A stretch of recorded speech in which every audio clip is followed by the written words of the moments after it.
narababaye ndarira kugeza aho kurya byananiye ngira ngo nsanga nataye nk'ibiro bigezemo nk'ibiri 5 I think kubera nge iyo mbabaye cyane ibintu bikandenga kurya ntago mbibasha.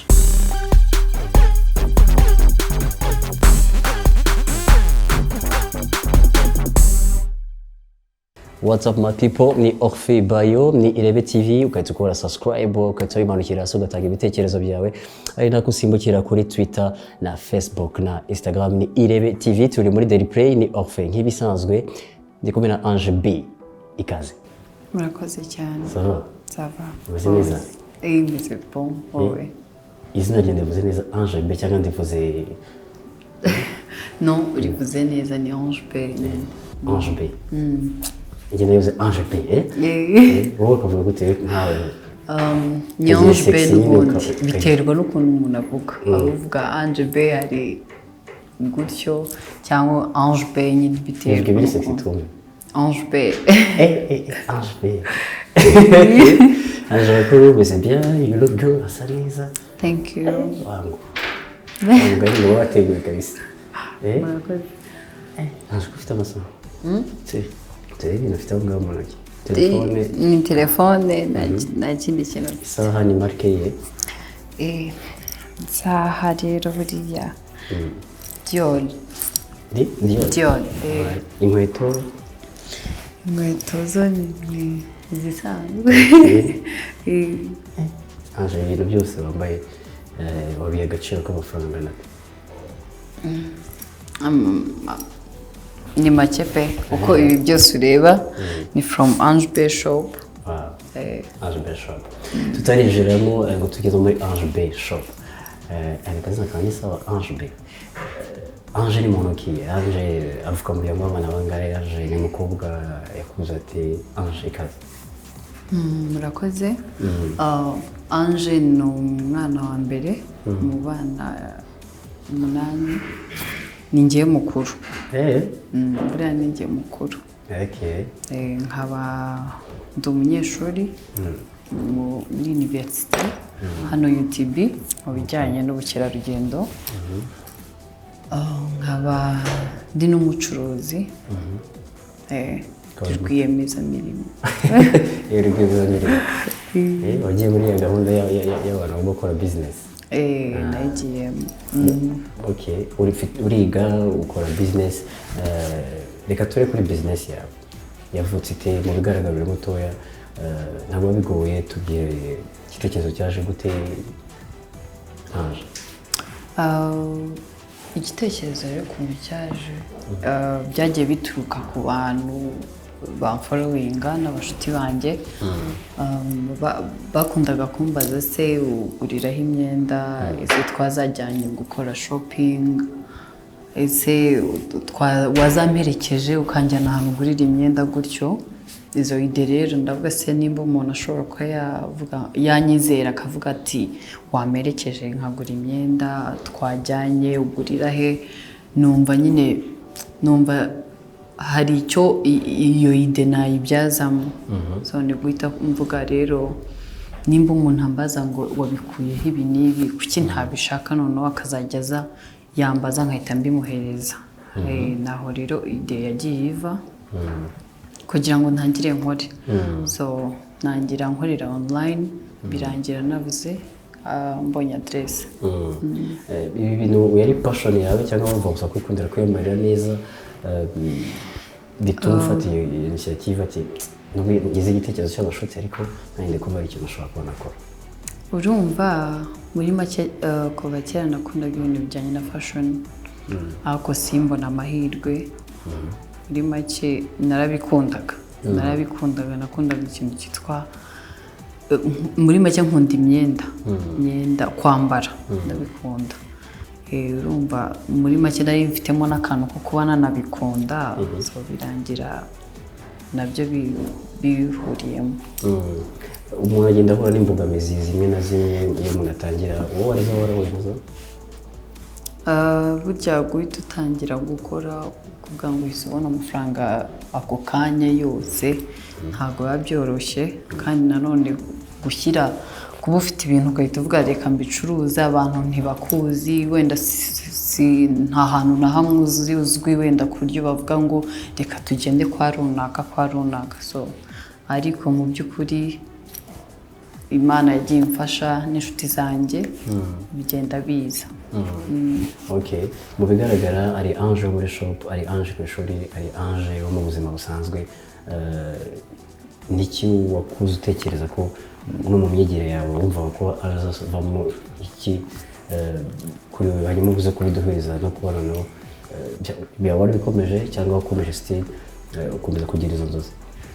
Urumva njye numvaga ubundi kera numvaga ndi umwana numvaga nzavamo nk'umumodo utabaho wakataraboneka narabikundaga pe nakundaga kureba ibijyanye na fashion modeling gutyo nkumva nkavuga ati Mana sinjye uzarota nkazajya ngerageza nkajya mu casting y'ahantu rimwe na hamwe kugira ngo wenda ndebe niba bamfata bigenda bigorana ariko muri make urumva narabikundaga ni nkaho ari kimwe so urumva kuva kera nabyo numvaga nzaba modeling ugeze nyine ukora wo kumuzamanga rero gusa burya ntabwo byoroshye ariko nyine Nyagasani yaramfashije ntabwo byoroshye kuko ni abantu benshi usanga muri abantu benshi mwese mukunda ibyo bintu kandi mwese siko mwabikora ariko wabikora wowe ukabikomeza nimba zari inama zawe buriya bizaza ntawamenya. Okay, muri ibi bintu bya byose bimufite umuntu ugenda inspiringa muri ibi ngibi niba inspiringaga muri ibi urebye hari hazamo Kate Bashabe urebye usibye yuko mfite na Glambert wanjye nawe akora ibintu bijyanye n'ubucuruzi ariko nararebaga igitondo abyuka nkumva nkavuga ni ukuri Glambert nta nubwo abaho ukareba imyaka afite ukareba ubushake afite ukabona ni ibintu bikantera imbaraga nkavuga nanjye kabisa hari ahantu ngomba kuhagera. Wahuye na Kate Bashabe mwaba warigize mubona naho cyangwa? Ntabwo turabonana ariko hagenda hariya agiye afite amashami yiwe akorera genda mpajya ngiye kureba ibintu. Ubwo se nk'iki kintu warakunze cyane kuri ukatisha uyu mukobwa tu ndabona nakunze ukuntu mbona ameze nakunze ukuntu mbona ameze nakunze ukuntu ubona nyine afite ubushake mu kazi ke niyo mpamvu. Okay, Ange ufite shop uyu munsi ni nayo brand ngira ngo ya Ange B, wibona he mu gikirime? Mu bihe bizaza Nyagasani nakomeza kudutiza ubuzima ndahamya yuko Ange B shop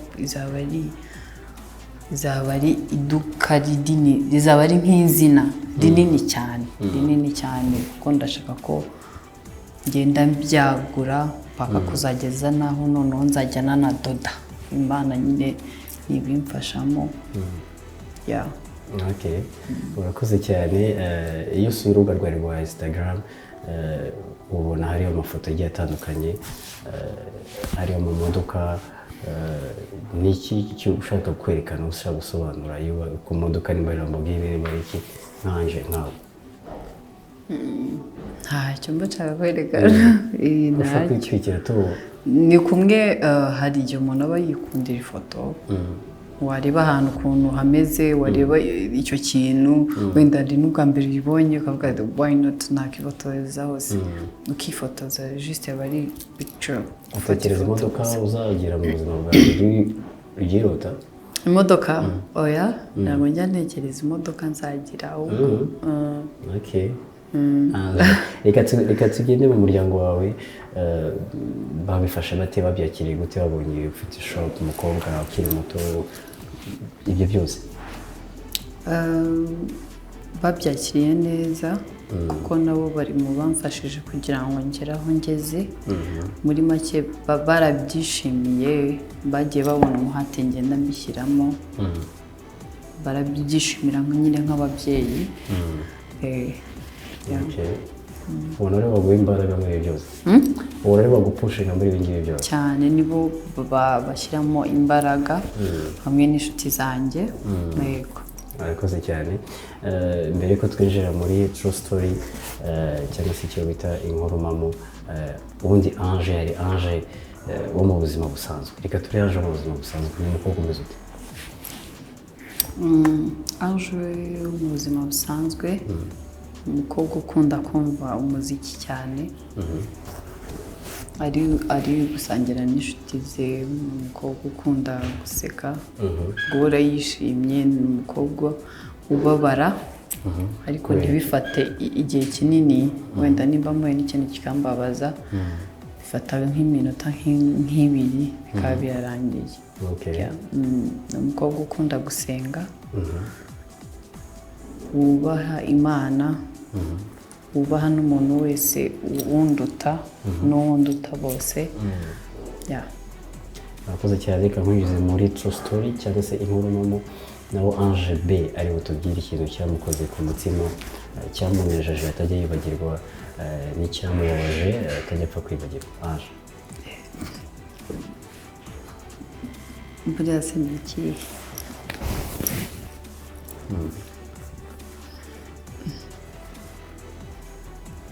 mpaka ndabyibagiwe ndumva bitari kuza ndumva bitari kuza gusa ikintu cyambabaje mu buzima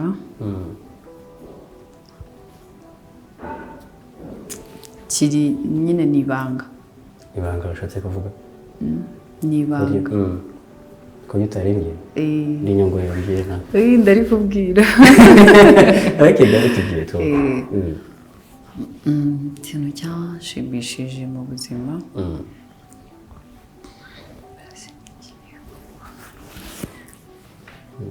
ni ukubona ngejeje iki gihe hari aho hari intambwe nateye ugerageza kwibuka icyo kintu cyakubabaje mudu wari mu bihe byabereye ugerageza gukora iyo shusho ngo urebe icyo gikorwa bimeze narababaye ndarira kugeza aho kurya byananiye ngera aho nsanga nataye nk'ibiro bigezemo nko muri 5 kubera njye iyo mbabaye cyane ibintu bikandenga kurya ntabwo mbibasha kurya mba ndi mu bitekerezo cyane icyo gihe rero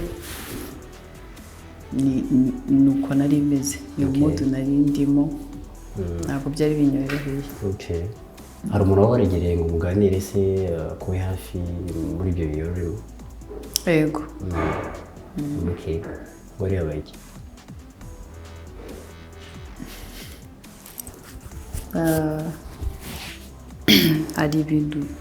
hari ibintu nari numvikanyeho n'inshuti yanjye birambabaza cyane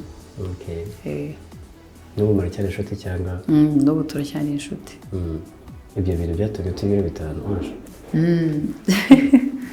ubanga kurya neza ko ibyo bintu reka hari yabaye iki birakoreye iki yari yambabaje uribukamo ikintu kimwe cyaba cyaragukoze ku mutima cyane se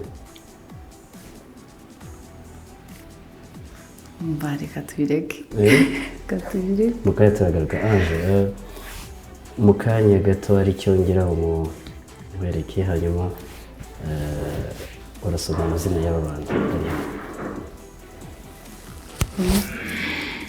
ku mwanya wa mbere ari nde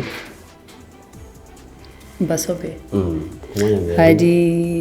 hari Bruce Melody The Ben Meddy Soshomura Amaron Bushari ni abantu bangahe? Batandatu ni abantu batandatu ugiye guhitamo abantu batatu batubwire abo ushaka batatu abo batatu gusa abo bantu batatu se bakoze iki bawukunze ushatse nkunda hari Bruce Melody, Bruce Melody, hakaba Meddy, hakaba na Bushari. Na Bushari. Ni kuvuga ngo tubonye Bruce Melody, na Meddy na Bushari. Muri abo bantu batatu umbwiye, ugiye guhitamo undi muntu umwe. Twagiye? Ngiye guhitamo undi muntu umwe. The Ben. Nongeraho undi muntu. Nongereho undi? Muri abo bafatira batatu reka tubagire babiri. Nongereho undi? Amaroni. Muri abo bantu babiri wakundana nande muri bo? Oya. Aba inde nande ubwo? Ubwo muri The Ben wafashe na Amaroni. The Ben na Amaroni mana oya. Ntabwo uvuga utati mutipe n'umubogari kabisa hano byaba bisaba cyane. Oya n'umwe bose ni amabogari. Nta kibazo hitamo se bo. Oya nta n'umwe. Ubuti umuntu namukora ashingira kabisa. Nta n'umwe.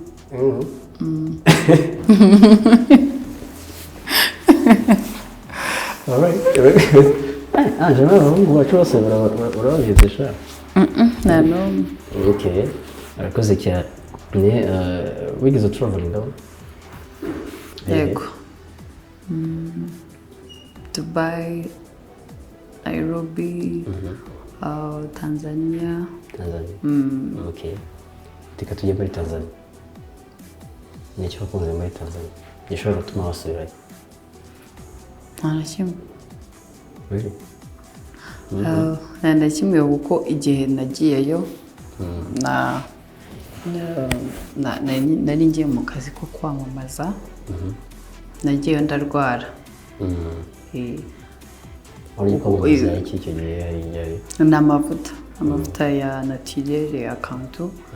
Rero icyo gihe nararwaye, abaye nkigerayo ndarwara, ubuzima bwawe burananira. Wararwaye iki? Malariya, kurya byarananiye. So urumva rero nta cyiza nabonyeyo. Okay. Urakoze cyane. Reka twigarukire turi no kuza kugana mu kanya wenda turaza kugera ku musozo. Ange wavuze ijambo Slay Queen. Wowe usobanura gute? Cyangwa ni umuntu umeze ute? Slay Queen rero numva ko ari umuntu uri queen. Urabivuga nk'umuqueen bati none Slay Queen ni umuntu. Buriya rero Slay Queen njya numva ni ngo naba ariko waje ko bitonda cyane nta kibazo ati ngiye kubibona buriya erega buriya rero rya jambo rero nta nubwo nkunda kuritindaho cyane. Gusa numva ko Slay Queen njya numva ngo ni umukobwa wenda ngo bukeye werekana ngo ubuzima bayeho buri saha ku isaha. Ange yavuze umunyarwandakazi kuri wowe, umusobanuro ute nk'umukobwa w'umwari, agomba kuba ameze ate ugendeye kuri wowe ku byo wagezeho, ku iterambere wigejejeho ukiri mutoya? Ijambo umunyarwandakazi numva ko ni umukobwa w'umuco, ufite umuco, wirinda za kirazira. Muri make ni umukobwa ufite umuco, ufite umuco. Umukobwa ufite umuco. Urakoze cyane. Utekereza nurangiza amashuri yawe apaye kuba wakora business yawe ufite, uzakora iki? Uzakora iki? Uzakomeza na shop cyangwa uzarangiza amashuri hanyuma ujye mu bindi? Oya, nzabikora byombi kuko byose ni ingirakamaro kuri njyewe. So nzigana nakore byose mbifatanye. Ababyeyi bawe nicyo kintu cyakumotive cyane ujya wibuka ukavuga ati iki kintu nagishimira ababyeyi? Ndashimira ababyeyi banjye ko buriya ntabwo biba byoroshye iyo umuntu ari umwana ndabashimira ko bamfashije nkakomeza kwiga like nkarangiza kwiga kuko burya ntabwo biba byoroshye abana bari muri high school usanga bagenda bahura n'utuntu twinshi ugasanga rimwe avuye mu ishuri iki ndabashimira rero kubwo uburere bagiye bampa kugenda banyereka agaciro ko kwiga muri make nibyo mbashimira no kuba baratumye buwondiwe kugeza izi saha Angel by'urugendo rwawe no muri business yawe ni iki kintu wigiyemo ikintu nigiyemo ko uko wagenda kose ugomba gukora kandi nkakora mbikunze bashyiramo imbaraga zanjye zose nkakora kandi nkakunda akazi kanjye yes urakoze cyane Angel ni iki wita inshuti magara kuri wowe inshuti magara ni umuntu ukuba hafi ni umuntu ukuba hafi byaba mu byiza byaba mu bubi wababaye mukaba muri kumwe waba wishimye mukaba muri kumwe yaba hari icyo yaba agezemo waba ugezeho ukabona nyine ari kugufasha ari kukurwanirira iyo niyo nitwa inshuti magara Angel ujya wibuka nk'idega waba warakoze iri crazy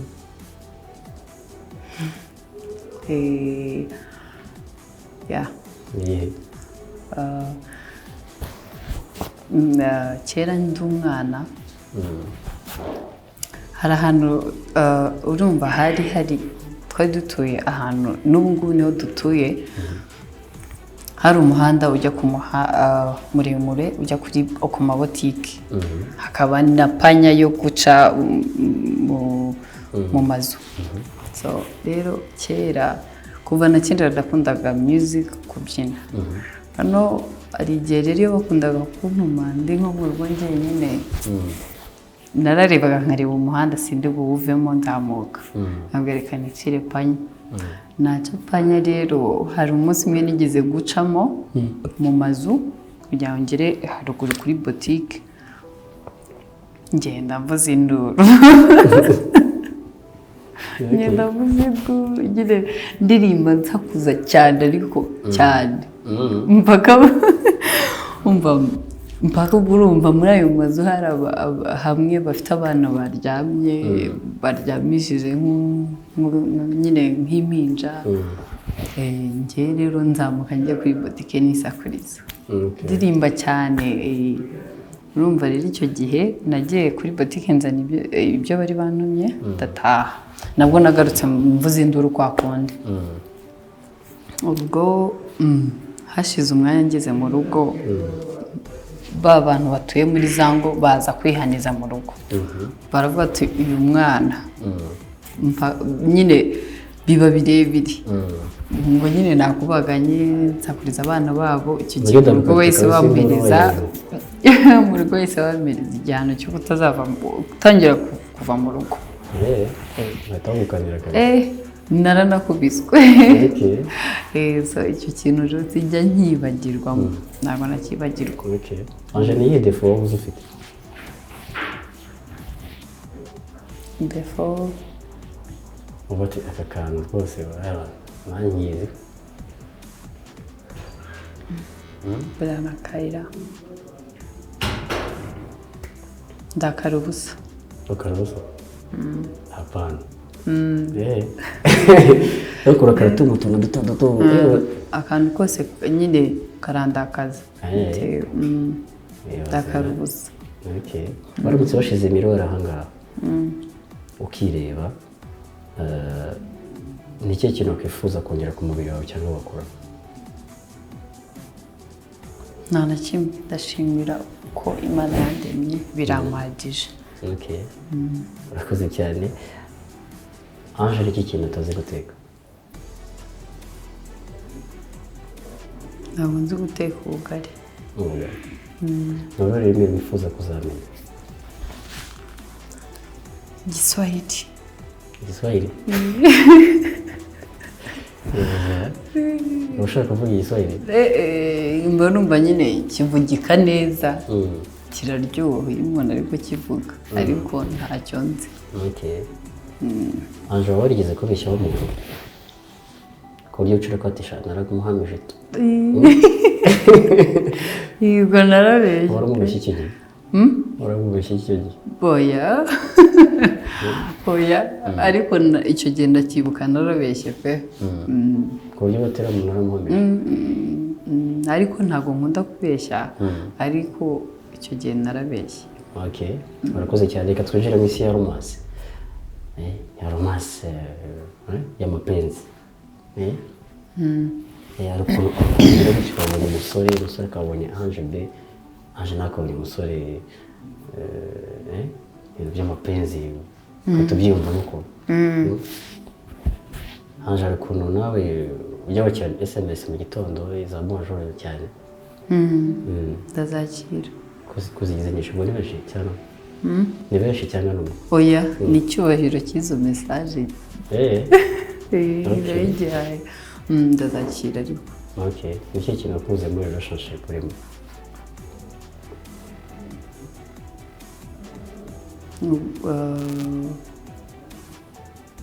Uburyo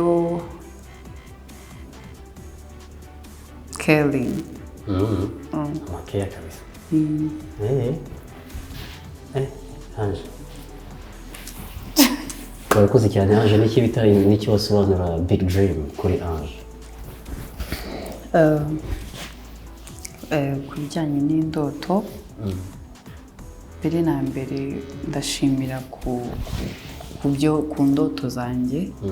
Yego ntabwo ndazigeraho ariko mu by'ukuri nazikojejeho intoki.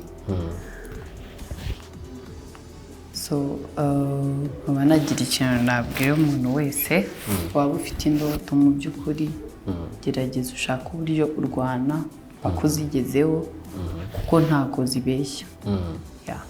Icyo navuga kijyanye n'indoto. Ange urakoze cyane. Urakoze nawe. Tukore ko bigenda cyangwa oya ntabwo oya. Kandi icyo nakongeraho murakoze kuntumira kandi nkaba nibutsa abantu bose bajyanye n'abamama yuko dukorera muri MIC kuri floor ya 2 umuryango wa 20. Mwatugana tukabambika neza amakanzu amashakoshi by'abahungu ni vuba. Ako mu mwadukwiye byo bana. Noya turi kubatekereza vuba twabazanye namwe twabibutse. Urakoze cyane. Ushobora gufata selfie hanyuma ngahita tukurekura noneho. Dufate ka selfie bose hanyuma tukurekura. Okay.